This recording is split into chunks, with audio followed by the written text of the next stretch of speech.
Bismillahir Rahmanir Rahim. Alhamdulillahi Rabbil Alameen. In the name of Allah, the Beneficent, the Merciful, all praise is due to Allah, the Lord of all the worlds. We want to welcome our friends in South Africa, the United States, and around the world to this week's edition of A Conversation with El-Hajj Mauri Saalakhan. I am pleased to be your host, coming to you once again through the Salam Media platform out of Johannesburg, South Africa. Salam Media is an online portal for humanitarian journalism. We don't just report the news, we advise you on what you can do about it. Our focus for today is an indelible part of Black history in Black History Month. The title of the program is Policing in America, Reform or Abolition.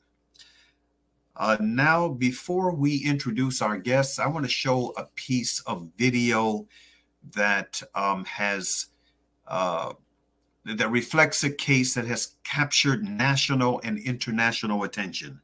It is a case that is as troubling as the visuals that we saw many years ago of the beating of Rodney King in California. The only difference is that this time the beating resulted in death 3 days later, and this savage beating was at the hands of 5 Black police officers. Without any further ado, let's show the video and then we'll bring on our guests. Good afternoon, church. Reverend Sharpton, I want to thank you for all you do for so many. There are so many families here who have been personally touched by your leadership and your strength and your fellowship.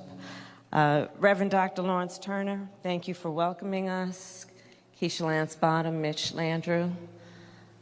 We are here on behalf of the people of our country and our President, Joe Biden.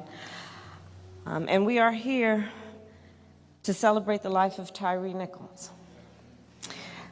Mrs. Wells, Mr. Wells, you have been extraordinary in terms of your strength, your courage, and your grace.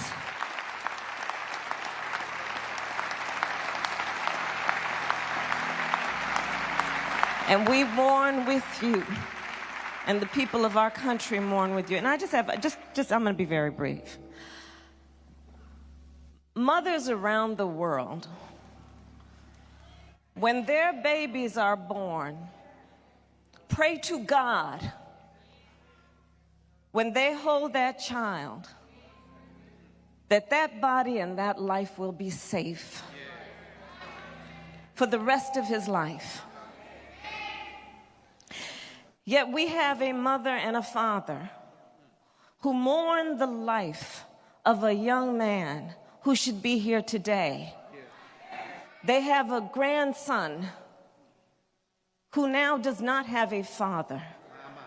His brothers and sister will lose the love of growing old with their baby brother. And when we look at this situation, this is a family that lost their son and their brother through an act of violence at the hands and the feet of people who had been charged with keeping them safe.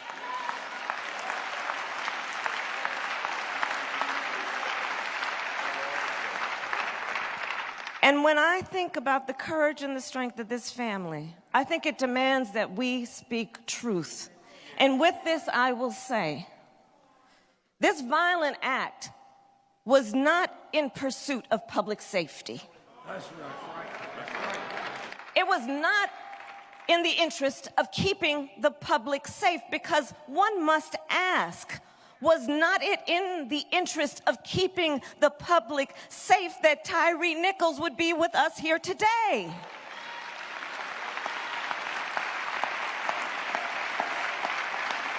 Was he not also entitled to the right to be safe? So when we talk about public safety, let us understand what it means in its truest form. Tyre Nichols should have been safe. That's right. So I'll just close by saying this. I was, as a senator, as a United States Senator, a co-author of the original George Floyd Justice and Policing Act. And as Vice President of the United States, we demand that Congress pass the George Floyd Justice and Policing Act. Joe Biden will sign it. And we should not delay, and we will not be denied. It is non-negotiable.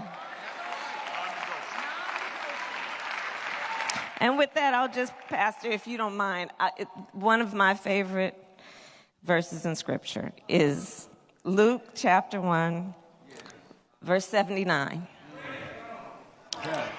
which tells us God will help us to shine a light upon those who sit in darkness and in the shadow of death, to guide our feet in the way of peace.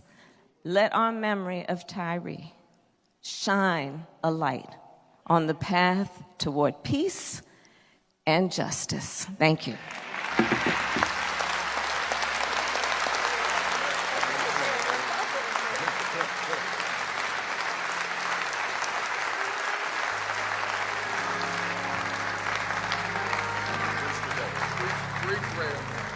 Vice President Kamala Harris.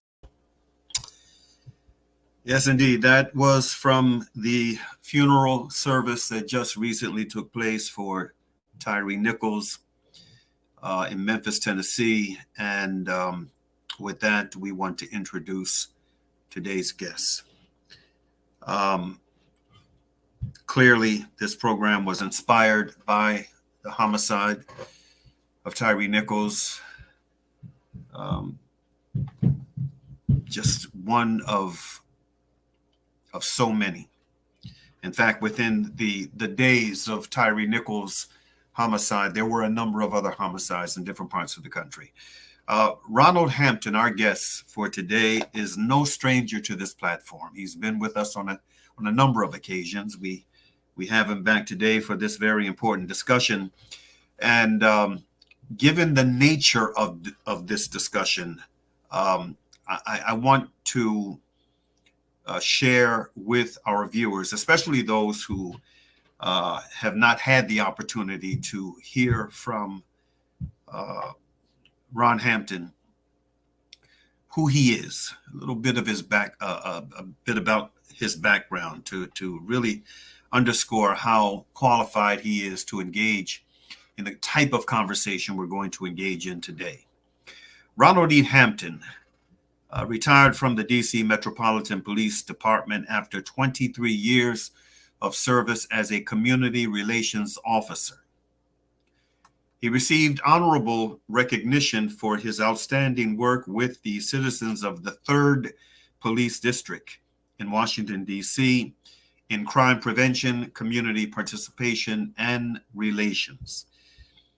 His extensive experience and knowledge in community relations and policing has resulted in education and training opportunities locally, nationally, and internationally. He is a former executive director of the National Black Police Association. I believe he's one of the principal founders of that organization as well. And he presently serves as the Washington, D.C. representative for Blacks in Law Enforcement of America. He's also a law enforcement fellow at the University of the District of Columbia's Institute for Public Safety and Justice. Ron Hampton was involved in designing and delivering community policing and problem-solving training for residents in public housing, as well as overseeing a project dealing with intervention and crime prevention through alternative community sentencing. He's also worked with the National Coalition to Abolish the Death Penalty and has lectured at American University's Washington semester school criminal justice program. Along with other educational or educators and trainers, he developed an anti-racism and organizational change program for Amnesty International USA. There's more, but I've shared enough about his background to underscore his capacity for weighing in on today's challenging subject. Without any further ado, let's welcome our brother to the platform. Salam's my brother. Good morning. Good morning. How are you? I'm doing fantastic, my brother. Good to see you. Great. Ron, we had this this wrongful death at the hands of police that is distinguished only by the skin color of all the police officers who were involved, with the exception of, if I understand correctly, if the reports that have come my way are accurate, the person who instigated this confrontation was a white officer who has not been terminated, but has been suspended. And whenever I hear the term suspension for a police officer, you know, the thing that comes to mind for me is a paid vacation. He's, you know. Well, that has changed. He's now that has been changed? fired. He's now been fired. He's been terminated. Okay. Yes, sir. Yes, sir. What about charges? Have any charges been brought against him? They haven't filed any charges on him yet, but he's been terminated. And his role and participation in the process has been articulated by some papers and in the media in relationship to the incident itself. So we are informed and educated about his role in that process. Mm-hmm. And hopefully justice will be meted out with him, as well as I understand there was another officer who has a seventh that has yet to be identified, or has he, to your knowledge? Well, he hasn't been identified, but they mentioned that, and then the EMS individuals have also been fired, along with one firefighter supervisor has been fired also. Mm-hmm. Well, let's begin with the video clip that we just saw. Vice President Kamala Harris at the church, despite the terrible weather, I understand that had hit Memphis, Tennessee. I mean, the church was packed, and you know, there were people on the outside who couldn't get in. This case has resonated in much the way that Rodney King's case resonated back in the day, and much the way that George Floyd's case has resonated. And again, the presence of the Vice President of the United States and the remarks that she made is indicative of how deeply this case, this homicide, has touched, once again, the soul of this nation. I guess the parts of the population that still have a soul where it comes to issues like this. What are your thoughts on Vice President Harris's remarks? Let's start there. Well, I think the remarks are right on. Mm-hmm. You know, she has been someone who has been associated with law enforcement for a very long time. I met her years and years ago when I was still with the National Black Police Association. As a matter of fact, she was our keynote speaker in the summer of 2010 when we were in Sacramento, and she was running for the Attorney General's office of the state of California. And I had met her when she was, you know, the state's attorney or the attorney for the county that San Francisco is in. And there was a time I even met her sister and some other women out there, because they they were heavily involved in working with the ACLU and some of the other civil rights organizations around issues regarding, uh, police abuse, misconduct, all of those issues. So she is very knowledgeable and very experienced when it comes to these issues. So I think she was right on, and she's it has uh, in my mind, the issues has always been at that level that government needed has a role in this process. The feds haven't always played any role in it. America's 18,000 police departments, I always like to say, are individually owned and operated. So the feds don't really play a role. And policing doesn't want to be federalized. I haven't taken a position on that, but they don't want to be federalized. There are countries that have federalized police departments, and that may mean something to those countries, but the U.S. is very different, and that's what the George Floyd Policing Act addresses. It begins to talk about some things that they want America's police departments to do. And if you put them in legislative law, there's a possibility that it'll happen. I sort of depart from some of the advocates about the bill or the legislation because there are things in the legislation that I think would go to helping to stem the tide of the problems that we have with policing in this country, but it's not going to solve the problems of policing. It just isn't going to solve that problem. And some of the success that have taken place over the time between George Floyd and now have come at the local and state level, not at the federal level. When Biden pushed forward the executive order last year, all of that was meant for the federal police departments. It doesn't have anything to do with local policing. And so we still have a great deal of work to do. I'm more interested in the theme of the program today because I think at some point we have to talk about abolition in the sense that we need to start all over again and restructure and design a public safety agency that's going to work for us, with us. Okay, brother, we're going to get to that, the theme of today's program. But before we do, what were your immediate thoughts when you first heard about the murder of Tyre Nichols and later when you saw the video? What were your immediate thoughts? Brother Mauri, I haven't sat down and looked at the video.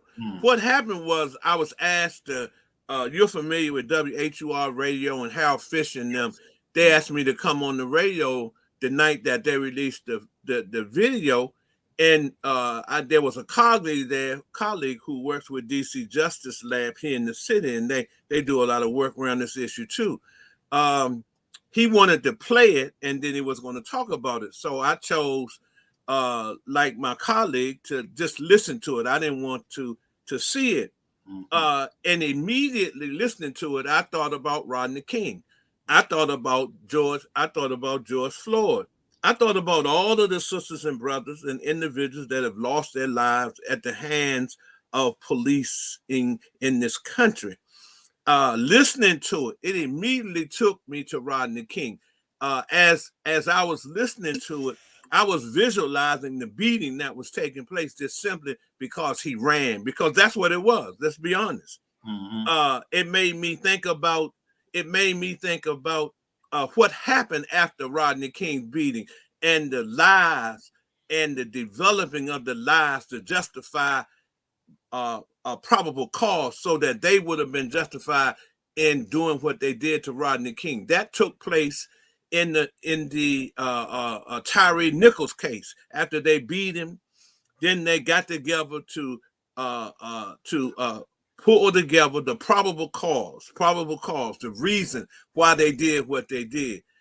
That was the same thing that happened in George Floyd too. So it was no different. And we've seen these cases over and over and over again. It happened to the young man in New York that lost his life as a result of a cigarette. So I didn't have to see it to feel it. All I had to do was listen to it, and then I was back in that same place. And it also proves that from Rodney King to George Floyd to Eric Gardner to Tyree Nichols, that nothing has changed. Nothing has changed. We're still struggling with the abuse of power overtly and covertly, and the institutional racism that exists in policing in this country. And the significance of 5 Black officers in this case. Well, they work for the police department. They don't pay them to be advocates of anything. And if you drink the Kool-Aid, then you're going to end up doing the kind of things that these 5 officers were involved in, and ultimately lost their job, now indicted and face charges. And that has happened in other cases where Black officers who work for the police department drank the Kool-Aid, internalized the racism that exists in the department, and then practice it on their own people. So that's not new either. I've seen that. I fought against that when I was in the DC Metropolitan Police Department. There were Black officers from time to time that was just as offended by my behavior in the police department as the white folks were. So again, there was very little about that was surprising. It just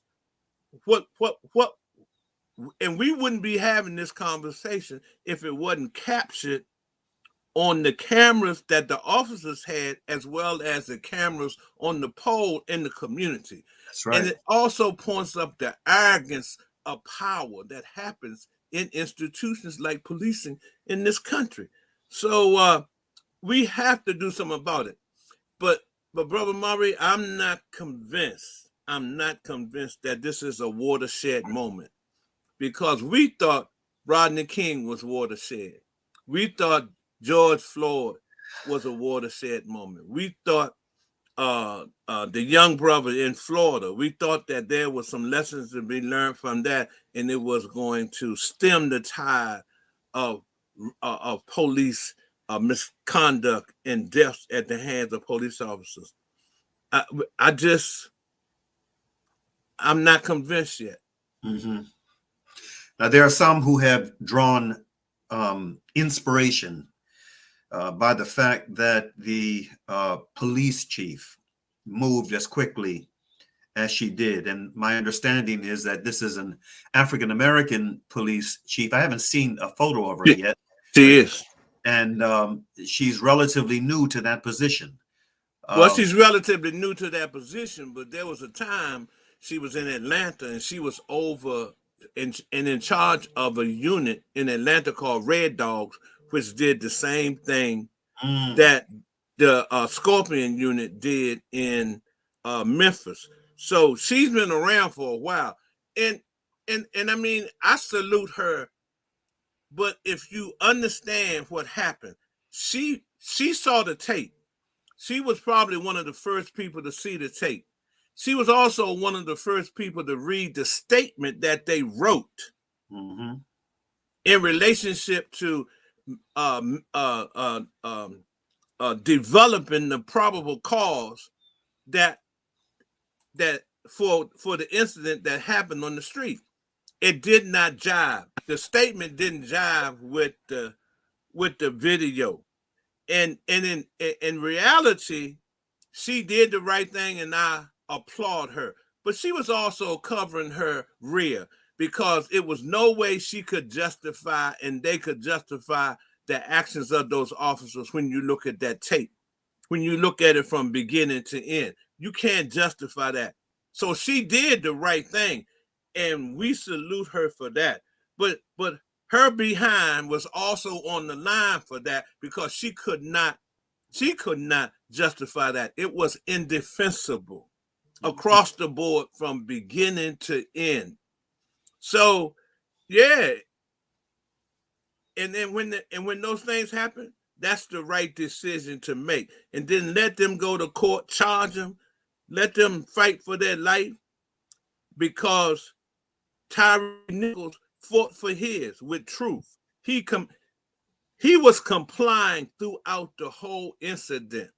Everything they asked him to do, he did. And it was in his statements. And then he was still beaten, and then 3 days later died as a result of his injury. So and it's proof positive, I believe, that we still have a lot of work to do in terms of what kind of policing we want in this country, if any. On that question of policing and what type of policing and what the future holds, you know, many would find the position that you have taken in favor of abolition controversial, interesting, you know, given the fact that you have this this history of in law enforcement, and Well, how do you define abolition? What does it mean to you? well, what it means to me is looking at what we have now and raising a few, which I consider very important terms in relationship to that, in relationship to policing. Number one, is it effective? As it is today? Yeah, absolutely, and it's been for the last 30 years. Hasn't been effective. Yes. Is it something that the people who are the recipients of the service, are they involved in the development of it? Are they involved in evaluating it after it's been applied? Is there something better? Can we utilize other components in our society to address the issues that policing have been given? It's no accident that people call the police when something happens, because they're the most visible 24-hour service in most municipal government. And so the question at the end of the day is that if there was a product, or if there was an instrument in your house that wasn't working, and you called the repairman, and when he got there and left, you went to check it after you paid him, and it was still broken, would you call him back? We don't have that kind of luxury when it comes to calling to police in our society. We had to take what they send us. But the question has to also deal with, did they take care of the problem that you called them for in the very beginning? And in a lot of the issues in our community, and I don't know about the white community because I'm not white, they haven't taken care of those issues. And so the question is raised, what are those issues that I think that we need and can do better? Dealing with people with mental health, domestic violence, working with youth, issues of traffic stops, and we've been talking about this for a very long time. For 18 months last year, I served on the DC Police Reform Commission, and the commission raised those issues, and we recommended, number one, to get the police out of the business of traffic stops, because they tend to be more damaging and less effective. We wanted the Department of Behavioral Health to add to their crisis intervention unit to respond to crisis with people with mental health episodes. I happen to think we also talked about police responding to domestic violence. They're not very good at that. And yes, it can be dangerous, but generally it starts way before it gets to be dangerous. The issues of dealing with youth. We have people who have gone to school for years in those areas that ought to be responding and handling those situations, and we won't end up having to bury those people at the end of the day. So that, in my mind, is when I say abolition, let's reduce what it is that they do in our society, the police. Let's look at a more effective model and utilize the individuals who have gone to school, professionals, to respond to those issues, and then minimize what it is, what contact the police are going to have in our society. Because, see, there are people in our society who love the police, and white folk have a tendency to love them, and black folk have a love-hate relationship with them. And there's a reason for that. Right. And I just don't believe that we ought to continue to invest in the institution in our society that doesn't work well for us. Mm-hmm. And that makes sense. It makes sense, my brother. There's another concern. While we have on one side this, abolish the police debate that it has been going on now for a while, and achieving a greater amount of attention and intensity in the wake of what happened to George Floyd. We also have this concern around the issue of the growing militarization of police forces. That's right. That's right. Throughout the country. Well, go ahead. No, that has been going on for a while, because I remember when I watched the uniform change. I happened to be on the police force when we wore blue pants and a light blue shirt, and it was polyester pants and a cotton shirt, and there was a symbol that we wore. I remember the chief of police having a chief of police symbol. Then all of a sudden, now we looked up, and now they're wearing 5 stars, like a 5-star general, and they're called commanders and all those kind of terms. And not only have the terms changed, the behavior has changed. In Atlanta, what I was talking about, when the sister was in Atlanta, in their police department, she was in charge of a unit that was called Red Dog. I don't think you name a unit whose job it is to work in the community to address public safety and crime, call them Red Dog. You don't call them Scorpion either. In the District of Columbia, we had a unit, I forget what the name of the unit was, but they were jumping out on people. So the young people named the units for exactly what they was doing. They was called the jump outs. Those units have always ended up being negative in our community. Plus, they usually go beyond what is necessary when it comes to addressing issues in our community and the handling of the citizens who live there. So when we look at the police now, and we see all of this armor, we see the tanks, we see the battering rams, we even see the imaging devices. They actually have the imaging devices that they can look at and hold it up to a wall, and it will tell you if there's someone on the other side of the wall. It won't give you the picture of the person, but it picks up on the heat pattern of the individual on the other side of the wall. Now, maybe that will be useful in terms of a barricaded individual, and you need to know, if you got to go in there, then you need to know who's in there and what you're up against. So some of that stuff may be useful and necessary for the safety of the individual officer as well as the citizen. But I don't believe tanks and battering rams and personnel carriers and all of those kind of things have a place in the design of public safety in our society today.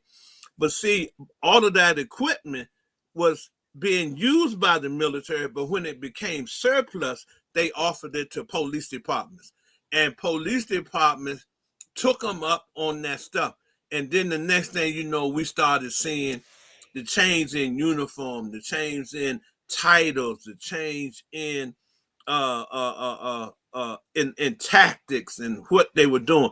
And some of our police departments in the state have even been sent overseas to train with the people in Israel and some of them other countries and some of the tactics that they use when it comes to warfare. So policing in the in the public safety context should just be, in my opinion, public safety and not designed to look like a war instrument. Because this is not, we don't have wars going on in our community, in the streets of our neighborhoods and communities. We don't have wars going on. We have some public safety issues and concerns, and we need to address them. But we're not going to kill people to get to a solution to a problem that when we need to start talking about communication as well as improving the service delivery of the things that we need to do as a society. Yeah. You know, you mentioned the police units from different parts of the country, and this has been going on for many years, that train in Israel. Yes. When Vice President Harris began her remarks referencing the mothers, and if I remember correctly, she said the mothers around the world. I mean, the first thought that came to mind for me was, you know, these police units, these municipalities throughout the U.S. that periodically send their troops to train over in occupied Palestine, and not just imbibing the training, but also the mentality that they were exposed to over there, and how ironic it is that what the vice president said could be said about what is taking place right now in occupied Palestine with this country that we have favored in our foreign relations, a country that, you know, just routinely and violates international law with reckless abandon. And now with this present government that has just taken power, has just taken it a notch further. And again, the irony that what she said could so easily apply to what's happening there. And subhanAllah, we send our peace officers, our law enforcement officers over there for training. It's oh no, you know, it raises a lot of questions, and that's why I think that if we're going to be a society, a democratic society, if we're going to talk about public safety, then in the verbiage of public safety, the public has to be involved in that process. It also has to be the foremost objective in terms of how you come out of it. We can't talk about the strategy, in my mind, the strategy that we developed to provide public safety can't kill the public. right. It can't kill the public. And so the notion about serve and protect ought not hurt the public. It needs to serve and protect the public. And I don't think we have thought about that. You know, in the UK, I work with some brothers over there who are also challenging the overarching theme of how they police in the UK. They have a claim that they say they police by consent of the people. Well, the question when I was there and I talked with them, I said, well, is the public involved in the process? Because you're saying that you had their consent to do your job. The public doesn't agree with that, because the police don't go to the public to develop the public safety strategy. You know, most policing is done regardless of where you live. The police do it themselves because they think they are smart enough and you don't know what's going on and they're doing it for you. Well, then it shouldn't be public safety then. But you have to think about that when you're designing these systems. And if you want to talk about delivering public safety, the public has to be involved in that process. That's why in our community, we're talking about designing and establishing a new strategy for policing. And I honestly and earnestly believe that for me, abolition is a complicated process, and especially after our country has been encouraging, promoting, and subliminally supporting the idea that policing is an important component. And if you believe that, that's fine. But there ought to be it ought to be something in that process that is delivered and that you understand, and that you come, it has to be positive when it comes out. And that hasn't been our experience in our community. And for us, we go back to the history of policing in this country and then come forward. And for Black folk, enslaved folk in this country, it doesn't have that kind of reputation, and we don't necessarily think about it in a positive way. Mm-hmm. On the issue of reform, abolition, militarization,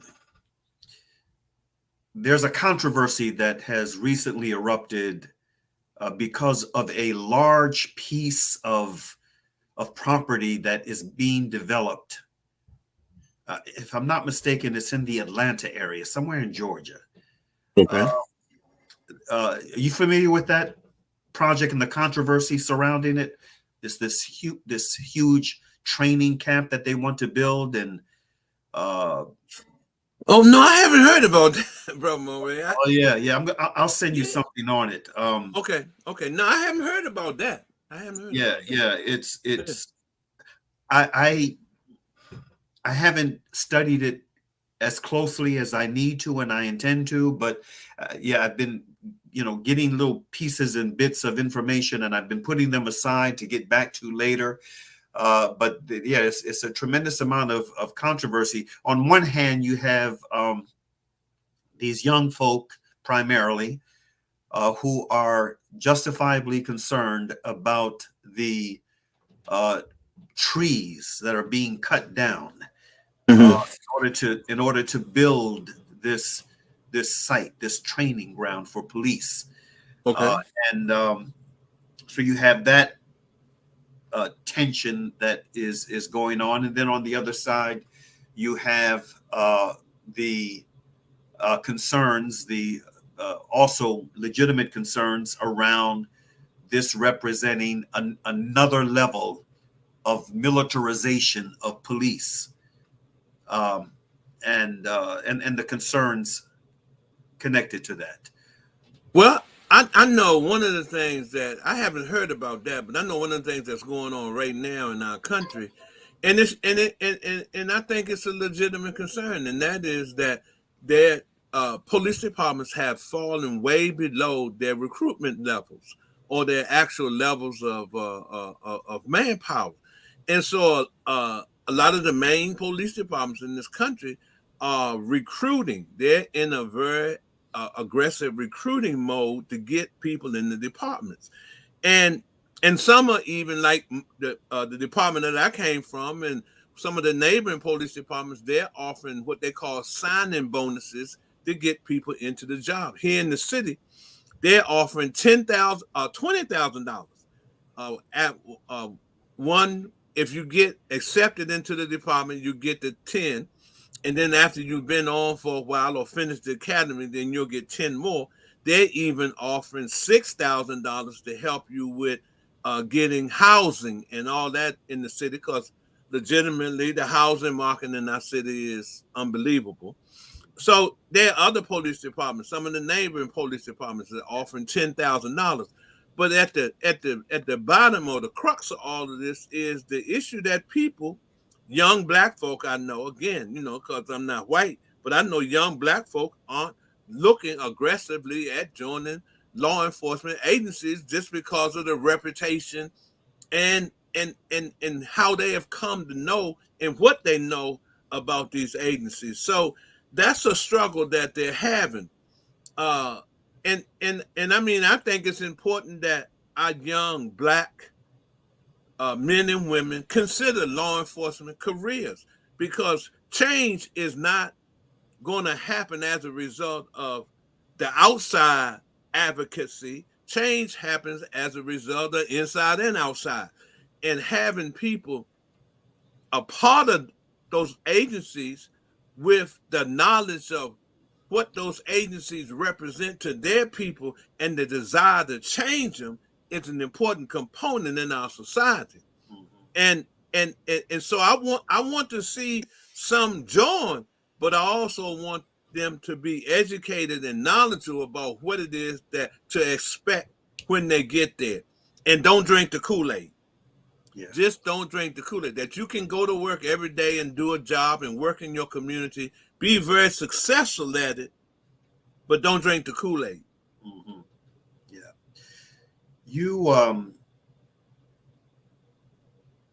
kind of you know, on the issue of drinking the Kool-Aid and recruitment, and the problem that police forces. In fact, I remember seeing a report recently where this rather repressive-minded governor in Texas has been on a recruitment drive for officers out of New York and various other localities who are who have been, some of who have retired with their pensions and what have you, and just trying to bring them back. Others are just disenchanted with the way that police are being held more accountable for their actions these days. I mean, not as accountable as they should be, but there's a higher level of awareness and accountability, and this has been making it difficult for, as you just pointed out, departments to bring in the requisite number of folk that they need to fill the vacancies. Well, that raises for me another question of, how effective, because I know this has been part of the problem, how effective will the filtering process be? The background checks, on the individuals that are applying for these positions on the police force. I saw something. I came across something. I haven't read it yet. An article. I put it aside to read later, where you were talking about the, according to the caption of the piece, Ku Klux Klansmen that you were aware of, on the force, right? Back in the day. That could you? So there's concerns, about that element being able to come in and being. Look, listen to this. If they can exist in our society below the level of sight and knowledge, they are also very much a part of probably every institution in our society. Right. And that's and so I think we ought to understand that and then be prepared for it. That's why I say that I want brothers and sisters to consider careers in law enforcement, but I also want them to be educated. I want them to be knowledgeable. I want them to understand that they have the courage to push back on the things that are wrong and the support to advocate for the things that are right, and that they represent their community. Like I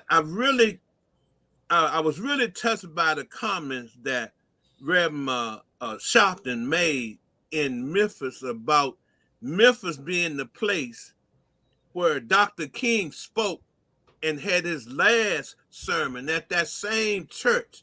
Yeah. And that these black police officers who beat and took the life of this young black man would not have a job if it wasn't for the work of Dr. King, if it wasn't for the prayers, if it wasn't for the advocacy of his work in the city of Memphis, as well as the rest of the U.S.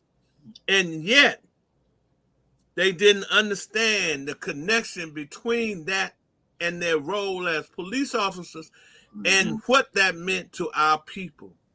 But it also points out to me, my brother, how strong systemic racism is in our society, how present, and let me say that again, how present systemic racism is in our society, and how present systemic racism invades our culture and the systems of our society. Because those guys internalized systemic racism in the Memphis Police Department, so much so to the extent of practicing and perpetuating racism against people who look like them. Yeah. And developing self-hatred. Because there was self-hatred involved in that also.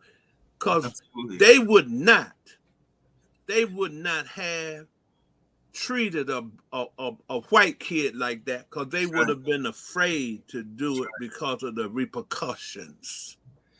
I call it the Boys in the Hood syndrome. If you remember the movie back in the day, Boys in the Hood, you had that black officer who was harder on the young blacks in the hood. That's right. I mean, he was just, and yeah, I have seen that kind of mentality when I was growing up. I remember, you know, there being, in fact, I remember to this day, brother, there was this one black officer, and of course, in Camden, New Jersey, where I spent my early formative years, there were very few black officers on the. In fact, that probably was the case throughout the country. But, you know, I remember maybe 2 officers out of all the police that we used to see that were black. And I remember this one black officer, I mean, he was just hard on us, man. He was hard on us. And, you know, that came back to me years later when I saw the movie Boys in the Hood. Right. And that's where, you know, this terminology for me, the Boys in the Hood syndrome, came from. And this is what we saw, you know, a few days ago. Look, and they even have a response to it, because I've seen that behavior, and when I was on the police department, I saw that behavior in some brothers, and I would say to them, man, what, do you realize what you're doing? And then their response would be, well, I want them to be all right. I want them to grow up being strong and know what's happening. I said, well, then you need to act like that. Yeah. Yeah. You don't need to treat somebody bad for them to be good. Think about that for a minute. Yeah. Yeah, you don't have to treat somebody bad so that they can be good. Treat them good. Ain't nothing wrong with that. But again, you know, that just goes to show you how effective racism is in our society. How effective it is and how it has impacted us as a people. So, you know, it's we got a lot of work to do, my brother. Got a lot of work to do. And brother, you've been connected with a number of organizations. You're one of the principal founders of the National Black Police Association, Blacks in Law Enforcement. You know, I know you rub shoulders and have conversations with, you know, police officers and wannabe police officers of all persuasions. What kind of discussions are you all having right now? Well, look, we are doing something right now with Dr. Ron Daniels and the Institute of the Black World 21st Century. We've been meeting now for about 5 or 6 years, because it started before COVID. We were up at Harvard. We've been in Baltimore. We've been in a couple of places, and we're getting ready to do some other work. And then plus, I want to mention the State of the Black World Conference that's going to be in Baltimore, April the 19th through the 23rd at the Hilton Hotel in the Convention Center. And we're going to have a track, you know, because he's going to have some other things. They're going to be talking about reparations. They're going to be talking about international relationships. There's going to be some people here from South America, because we got blacks in South America, some of the most populated with cities in some parts of South America with black folk than here in the U.S. So we're going to be talking about that. But the track that I'm going to be involved in is called Reimagining Law Enforcement and Criminal Justice, because there are brothers and sisters that I've been working with for a long time who are on the same page with me, because they realize from their experience on their journey that things haven't changed. And so now maybe we need to really be really different in our approach. And this isn't something that's going to take place overnight. We need to talk to people. We need to get their involvement. And it's going to be a slow process, because most America have drank the Kool-Aid.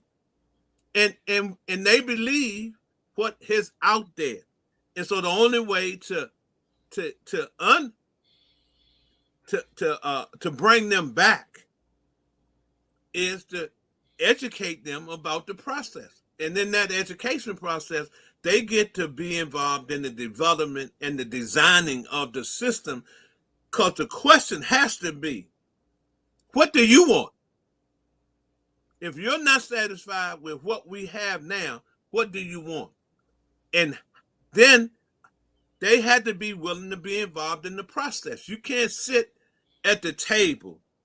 No, I learned this from my mother, believe it or not. She said that leadership is a verb. It's not a noun.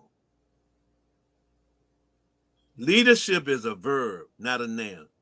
When you're a leader, there's something that's expected of you. You got to do something. But a whole lot of people think that being a leader is that you get to that point and then you don't do nothing else after that. That's not true. That's when the real work begins, because you have to set an example. Because people will follow when you lead, but you have to be doing something. So you're right, but not all officers, and I don't spend a lot of time talking to white folk. I spend an awful lot of time talking to us, because that's the important people to talk to. And not all of us are there yet. But sometimes you don't have any control on how long it takes them to get there, but you had to be prepared when they get there. Yes. Because they only may be there for a moment. And so you had to have your pitch ready to convince them or educate them so that they can be wiser after the conversation was over with than it was before it started. And look, not that I got all the answers, but I'm willing to participate in the process. Okay. We have 2 minutes left, brother. This final question I want to put to you and get a brief but substantive response. Yes, sir. Your thoughts on the role that the Black Lives Matter movement has played in helping to produce an atmosphere that can hopefully open the way for some substantive reform or abolition, and we're going to continue this conversation later. But your thoughts on the Black Lives Matter movement, how constructive has it been in helping to exert pressure for change? Mauri, I think probably around 250%. I mean, I'm proud. I know some of them here in the local area. I've kept up with their national movement. There's even Black Lives Matter in the UK, in Canada. So they have played a critical role in this process, and that's what we need. And young people are aware. They're busy doing something. That 10-point plan that they have, I've read it a couple of times. I don't disagree with it. Each and every one of us in this movement, Dr. Ron Daniels talk about sometimes the problem we have is that we're doing all of this work in our own silos. And to some extent, he's absolutely right. And if anything is missing, what's missing is us coming together, having a conversation and working collectively. We don't all have to agree that that one strategy is the only strategy, because there are multiple strategies, but we need to be working with one another, because in numbers there's strength. And so I support them. They have done good work, and I'm a supporter of them. Okay. Absolutely. That's a good note to end on. I want to thank you, brother, for the time that you've spent with us once again. Inshallah ta'ala, we're going to be calling on you again, adding maybe a couple of other voices to the discussion around this issue, but it needs to be ongoing. As you know, we say in the trenches, the struggle continues, and this dimension of the struggle must continue. So again, I want to thank you. May the rest of your day be blessed, and we'll reconnect again later, my brother. All right, my brother. Thank you. You're welcome. On that note, we want to conclude our broadcasts as we normally do with our invocation to our Creator, a verse that symbolizes the responsibility that we have to be agents of change. Bismillahir Rahmanir Rahim. In the name of Allah, the Beneficent, the Merciful. Wal Asr. Innal insana lafi kusr. Illa alladhina amanu wa amalu salihati. Wa tawasaw bil haqq. Wa tawasaw bis sabr. By the token of time through the ages, surely humanity is in loss, except those who believe and do good, and exhort one another to truth, and exhort one another to patiently persevere. Peace be unto you. Assalamu alaikum.